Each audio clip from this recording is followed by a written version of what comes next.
plasticidad cerebral. ¿Cuál es el concepto de plasticidad cerebral?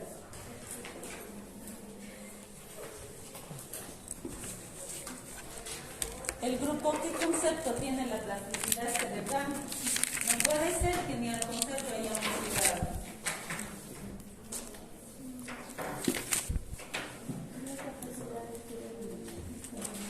¿Perdón? Es la capacidad del cerebro de modificarse en función de la experiencia y del aprendizaje.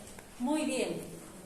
Es la capacidad, la cualidad, la peculiaridad que tiene nuestro cerebro de reorganizarse, de reestructurarse y de reconectarse. Cuando yo hablo a nivel neuronal, sus compañeros han hablado de 3 conceptos de la plasticidad cerebral. Cuando uno sufre una lesión cerebral, puede, por medio de la plasticidad cerebral, retomar una acción. ¿Eso qué significa?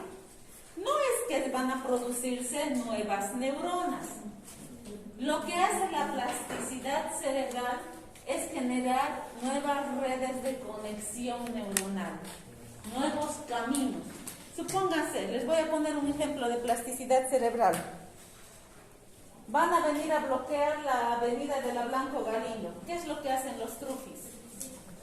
Se desvían. Caminos aledaños para que puedan llegar. Igualito trabaja la neuroplasticidad cerebral. Cuando hay algo que obstruye la información y esa información tú la sigues utilizando, entonces busca otro camino de reconexión. Y cuando hablamos de estructura a nivel cerebral, es la conformación de nuevas colaterales neuronales. Es decir, la plasticidad cerebral va a involucrar una colateral neuronal o puede involucrar que dentro de sus terminales nerviosas, supónganse, esta se va a comunicar con 10 neuronas, esta se va a comunicar con 5, esta con 1, con 2, supongan, ¿me entienden la idea? Se comunica. ¿Qué es lo que va a pasar en plasticidad cerebral? Voy a incrementar el número de conexiones en cada una de ellas. Puedo incrementar así la plasticidad cerebral. La mnemotécnica general que se maneja es la conformación de nuevas colaterales, que estas colaterales generan ramas neuronales que se van fortificando a medida que la comunicación va incrementando. Entonces, si yo con mi mano tocaba a las 2, voy a tocar a 3. Incremento mi probabilidad en ese sentido. Eso es plasticidad cerebral. No es directamente la formación de una nueva neurona, es la conformación de redes neuronales. Cuando yo veo el cerebro de un niño, es como si viera directamente un conjunto de neuronas, pero este conjunto de neuronas están, supóngase, es como si ustedes el primer día de clases, supónganse que ustedes no se conocían, todos ustedes eran una neurona. Cuando yo les decía, agárrenle la mano a una compañera, veían primero sus semblantes, si quería agarrarme o no quiere agarrarme, hacemos esa elección. Lo mismo pasa con el cerebro, le das una nueva información y va y ve con quién se puede conectar para generar nuevamente esa conexión. Es como si estuviera viendo esto y a los todos les agárrense de las manos, se agarran de las manos. Pero cuando ustedes se hacen amigos, se agarran más fuerte porque hay más confianza. Lo mismo pasa con la neurona. Supóngase que las redes, estas redes gevianas que se van formando, son un conjunto de redes que están ahí, que cuando viene la información, delimita el camino de esa conexión y las que no se utilizan se van a ir borrando. ¿Esto qué quiere decir? Plasticidad cerebral no solo hace referencia a crear nuevos caminos, también hace referencia a borrar los caminos no necesarios. Entonces abarca esas dos modalidades en su concepción. Demarco el camino y elimino el camino no necesario. Eso es plasticidad cerebral. Cuando el pastor les decía, uno no se guía por los placeres, ¿no? Y tú tienes que tener control de ti mismo. Eso es disciplina, jóvenes. Es disciplina. Entonces, para tener control de ti mismo, ¿qué tienes que hacer? Eliminar ciertas conductas que tú estás viendo desprovistas e inadecuadas tuyas, ¿no? Y a medida que, supóngase, a mí me gusta fumar, pero, por mis hijitos dejo de fumar, su presencia ya me anula el cigarro ahí, me anula. Al final, ¿qué va a pasar? Me voy a acostumbrar a no fumar, pero yo lo voy a tomar en término conductual como costumbre. Pero ¿qué es lo que va a pasar en mi cerebro? Se van a ir podando las redes neuronales que me marcaban ejecutar ese tipo de conducta. Cuando nosotros llevemos parte de la teoría del conductivismo, hay una parte que nos dice modificación de conducta.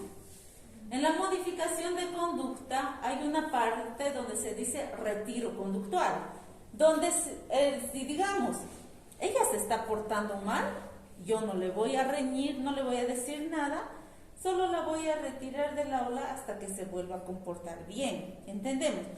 O se está comportando mal, dejamos de hacer la actividad y cuando ella se comporte bien, vamos a hacer. ¿Qué estoy haciendo?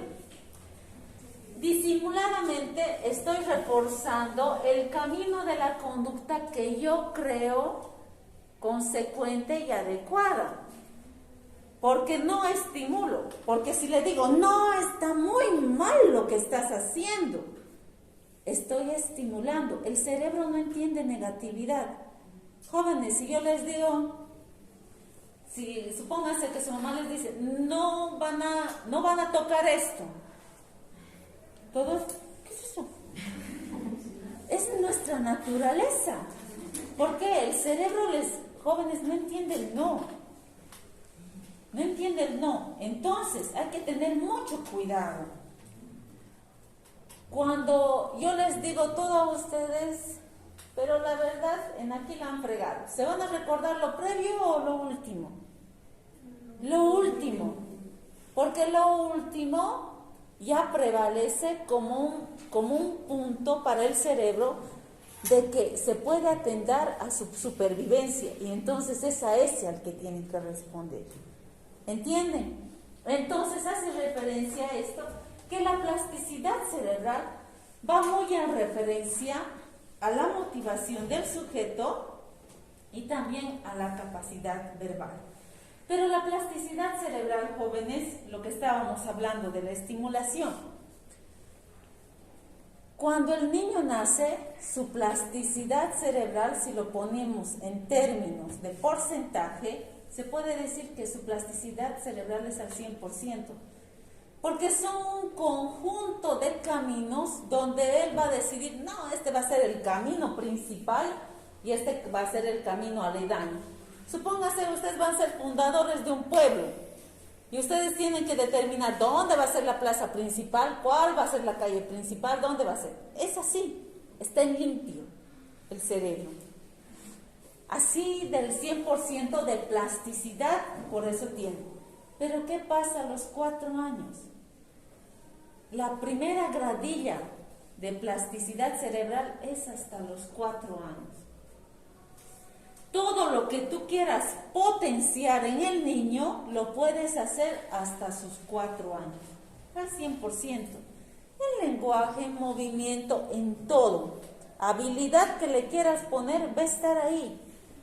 Porque sus niveles receptivos son tan altos y puede incrementar sus potencialidades y no va a haber ningún tapotaje o muerte neuronal en ese nivel.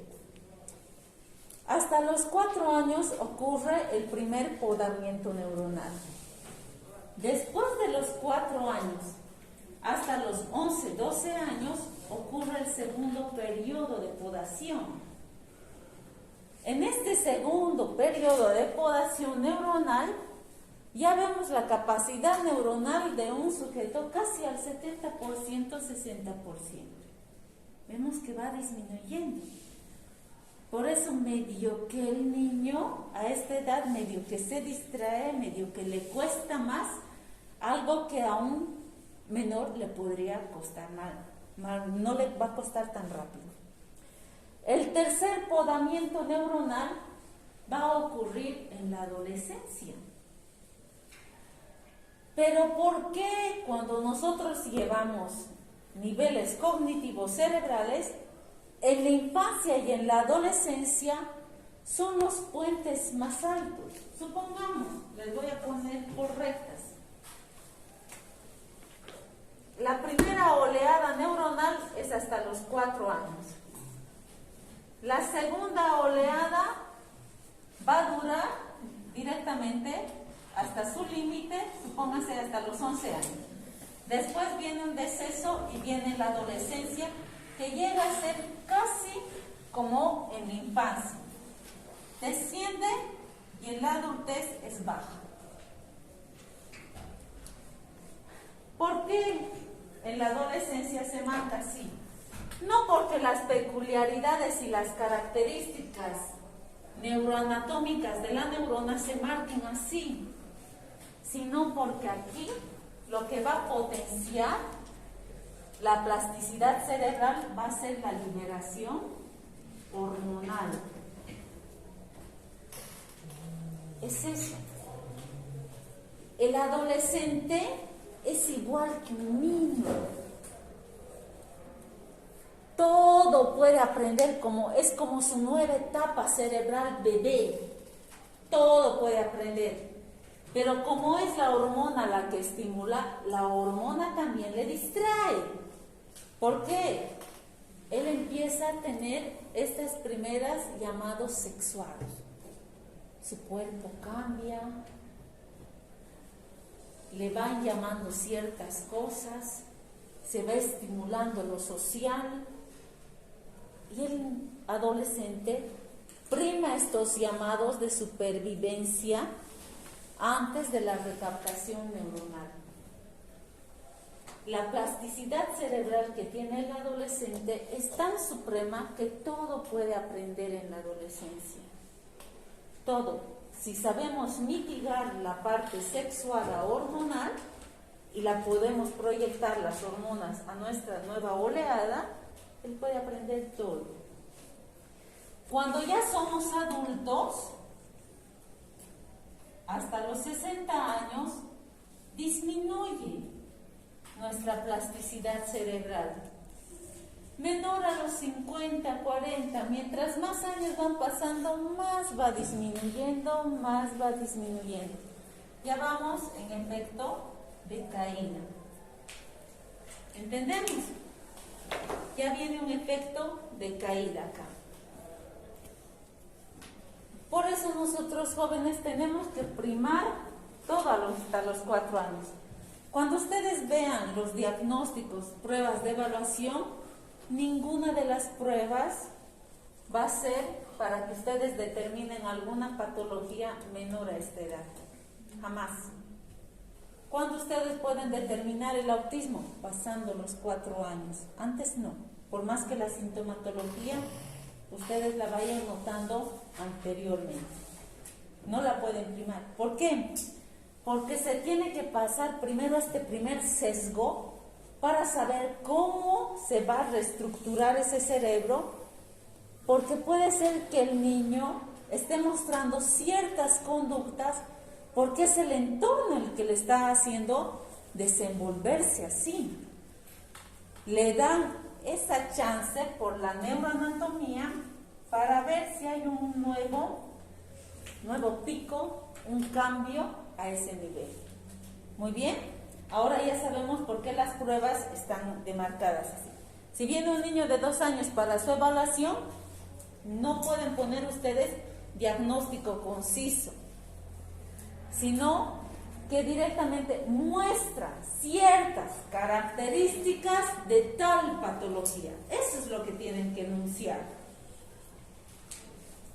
Después, como ya sabemos cuáles son los picos de la plasticidad cerebral, la característica es la formación de colaterales axónicas, incrementar los números de conexiones a nivel cerebral. Neuroplasticidad no solo hace referencia a crear nuevas conexiones, sino a disolver las no necesarias y las no utilizadas. Cuando yo estaba en el colegio, logaritmos fácil, cálculo fácil. Ahora pregúnteme, apenas la suma puedo. ¿Por qué? Plasticidad cerebral. Lo que más uso lo voy determinando porque mi plasticidad va a ser en referencia a mi supervivencia. ¿Entendemos? Marca todo eso. Otro aspecto que voy a marcar de la plasticidad cerebral. Entonces, tiene un proceso de vida, tiene una edad en la que se enunciaba. Jóvenes, les voy a marcar una anécdota que está en el libro de Darwin, en el origen de las especies, ya que su compañero hizo mención de los ratones. Ustedes han debido ver que siempre en los laboratorios se utilizan ratones blancos, ¿verdad? Tanto para experimentar medicamentos, experimentar todo tipo. ¿Por qué? Porque la estructura cerebral del ratón del ratón blanco es casi similar al ser humano. Entonces, si es tan inteligente el ratón blanco, ¿por qué no hay tantos ratones blancos y hay más ratones negros? Racismo, jóvenes. Miren, en la antigüedad, ¿qué es lo que pasaba? El halcón se alimentaba de ratones. Habían ratones blancos y ratones negros. El halcón, ¿a quién puede ver más? Al blanco. Entonces, por eso ha ido comiéndoselo a los que podía ver. Y por eso ha disminuido la probabilidad de los ratones blancos. ¿Esto a qué nos lleva, jóvenes? No siempre el que subsiste es el mejor. ¿Entendemos? No puede ser. Hay que ser hábiles en muchas cosas, jóvenes. ¿Saben cómo se ha originado con esto cierro el punto de esto? ¿Saben cómo se han originado los osos grises porque solo en el inicio de la Tierra solo había osos blancos, los polares, solo había esos. Y ahí, aquí un poco van a entenderle a Hitler en su idea. ¿Qué es lo que ha pasado? ¿Qué es lo que ocurre en el campo? Tienen su hijo, nace con una patología, ya, lo aíslo. Espero que se muera. Ese es. Lo mismo hacen los animales. Nace mal su hijito, lo dejan. ¿Y qué ha pasado? Ha nacido negrito. No es por racismo, pero para ellos eso era como una enfermedad, ¿entienden? Es como si hubiera nacido con una patología. Nació de ese color, entonces lo botamos. Y poco a poco estos han aprendido a subsistir. Pero como los otros veían y los veían tan pequeños, ellos han aprendido a trasladarlos directamente a un lugar donde saben que van a morir. ¿Dónde vive el oso polar? En el hielo. Entonces los han llevado a la parte donde no hay hielo, a los grises. El cerebro siempre va a buscar supervivencia. Y los grises poco a poco han aprendido a subsistir en esa tipología de suelo. Entonces, por eso se han ido reproduciendo y ahora por eso hay otra especie, otra tipología de mono. Monos grises que viven en la tierra y monos polares que hay en el hielo. ¿Eso qué significa?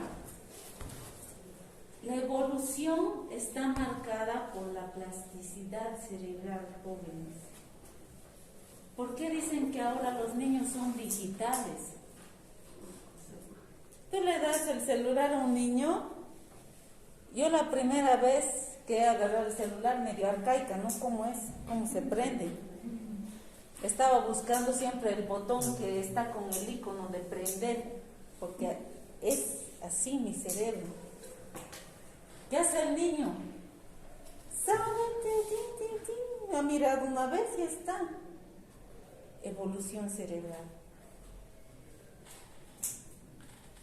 A medida que nosotros evolucionamos, nuestra genética se modifica y al modificarse nuestra genética, la plasticidad cerebral se va modificando. Es decir, ¿qué quiero decir con esto? Supóngase, todos en el núcleo familiar, ni fu ni fa para los libros. Pero si uno de ellos se pone, yo sí voy a leer un libro, por lo menos, tienen sus hijitos, su genética ya está siendo alterada. Esos niños van a tener un cambio genético ahí, que se puede modificar y trasladar por medio genético el componente de la plasticidad cerebral. Es decir, ahora vamos a 2 puntos. La plasticidad cerebral se puede modificar por genética progresiva en el desarrollo y por experiencia del entorno. ¿Entendemos? Por eso se puede modificar. Tú puedes modificar tu plasticidad cerebral para ti y al modificarlo para ti, estás modificando para los que van a venir de ti. ¿Entendemos? Marca el cambio genético a nivel cerebral.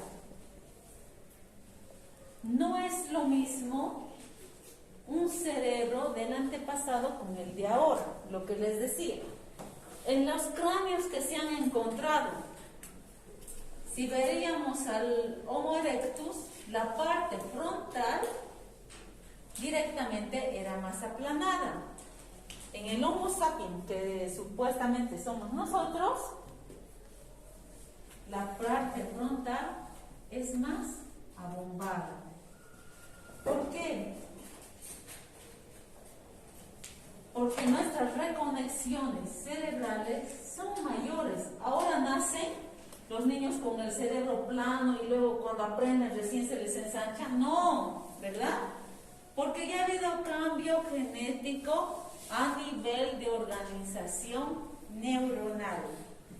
Hay las teorías que dicen hay que hacer estimulación intrauterina, lo que les decía, ¿sirven? Sí sirven. Que solo tú vayas acariciando el vientre, esos masajes que se van haciendo, estimulan al bebé. Que les pongas a escuchar música, estimula al bebé. Que la mamá se la pase riendo y feliz en el embarazo, estimula. Porque dentro de la psicología se ha visto jóvenes que madres que han entrado en entornos depresivos en el proceso del embarazo, la conducta de los niños es un tanto también depresiva. Como pasaste tu primer trimestre, va a ser la conducta que el niño va a mostrar en su niñez. Así que hay que tener mucho cuidado cuando estamos en ese punto. Han hablado del Alzheimer. Jóvenes, ¿quién ha visto en las probabilidades del Alzheimer? Es un tema que vamos a llevar, no me recuerdo si este semestre o el siguiente. Pero el Alzheimer, jóvenes, te puede estar iniciando a dar ahora, pero tú no te vas a enterar hasta que tengas por lo menos 50 años a 55, 60, donde recién los primeros esbozos sintomatológicos del olvido los vas a tener. ¿Por qué? Porque el Alzheimer genera placas beta-amiloides y el NOA, donde estas directamente, una de ellas rompe las conexiones y la otra mata el cuerpo neuronal. Forma placas que impiden la conexión de una neurona a la otra. Pero nosotras estas placas las vamos formando. Nuestra naturaleza es formarla porque las placas protegen a la neurona. Pero el que tiene Alzheimer tiene una anomalía genética que le hace producir más. Entonces bloquea más la conexión. Pero tú te enteras después. La plasticidad cerebral no va a curar el Alzheimer. No va a impedir que pase. Pero sí puede mitigar el progreso que vaya teniendo. Lo vas mitigando. Eso sí puede generar. Mitigar, pero no lo va a curar. No lo va a curar ni tampoco lo va a frenar. Va a seguirse produciendo. Pero tienes que darle nuevas conexiones que se pueden ir dando. Se puede trabajar. No sé si los psicopedagogos trabajan con Alzheimer, pero tienen que tomarse en el recurso de las conexiones plásticas para que se vaya dando. Ya. Después, creo que no he hablado de otro punto más. Tal vez un poco más de información quisiera traer sobre la neurogénesis. No encontré sentido de eso porque nos habla de una generación de nuevas neuronas en el bulbo olfatorio y en el hipotálamo. Cuando hablamos de esto, ¿qué es lo que les dije? Una vez hablé con ustedes de la inducción al coma a un paciente para la extracción de células madres a nivel de la óvula olfatoria, ¿verdad? Les hablé. Miren, cuando nosotros tenemos algún problema a nivel cerebral, y ahora también en el EMOC se está tratando, en especial en Inglaterra, donde hay centros directamente de células madre, las células madres es el inicio de la gestación cerebral. Es como una celulita nueva. Es como si yo trajera a un nuevo estudiante. No sabe quiénes son buenos estudiantes, no sabe quiénes son malos. Entonces voy a intentar hablar con todos ustedes para saber con quién le conviene quedarse, ¿no? Es lo mismo una célula madre en el cerebro. Lo que estaba desconectado puede volverlo a conectar. Nosotros, cuando estamos en el proceso de embarazo, a nivel de solo podemos hacer la extracción en el proceso del embarazo, pero también hay otras formas de inducción a su producción. La más utilizada en especial en América es esto de la inducción del coma en el paciente. Se induce al coma, se lo deja casi muerto 1 minuto a 1 minuto y medio, donde el cerebro, ¿qué es lo que busca? Supervivencia. Entonces, en su momento de supervivencia, la parte de la óvula olfatoria que se encuentra acá y también el hipocampo generan una producción neuronal alta. O sea, se crean más neuronas para que vuelva a subsistir. Y lo que se hace son extracciones de la óvula olfatoria, se extrae y se lo vuelve a poner en la zona donde querían ponérselas. Se han encontrado estos 2 puntos, y en especial a nivel del hipocampo, porque son centros que están medio que tachando la hipótesis teórica que teníamos al inicio, y esto ya les había hablado desde el inicio de la clase. ¿Cuál es el prejuicio teórico que se tiene en función a la neurona y la neuroglia? La glía se puede dividir, se puede multiplicar, se puede recuperar. La neurona no. La neurona murió y murió. Pero se ha visto que a nivel del hipocampo, nosotros con ciertas actividades podemos generar la reproducción neuronal. Lo que les decía, en las actividades que están teniendo, con esos cambios, con cambiar una mano con otra, tan solo al hacer eso, hacen una mayor producción neuronal a nivel de hipocampo. ¿Y por qué influye en su memoria? ¿El hipocampo de qué está a cargo? Memoria a corto plazo, memoria episódica, memoria de vida. Mientras más experiencia ustedes tengan, por eso sirve mucho la práctica, porque la experiencia hace sedimentar la memoria, pasa directamente después de hipocampo a frontal a almacenarse. Sin que pase por hipocampo no pasa nada. ¿Entendemos? Eso sería todo, jóvenes. Plasticidad cerebral está en profesores para profesores, les voy a marcar las hojas, y también está en Gaia, para que lo lean. ¿Listo, jóvenes? Eso sería todo.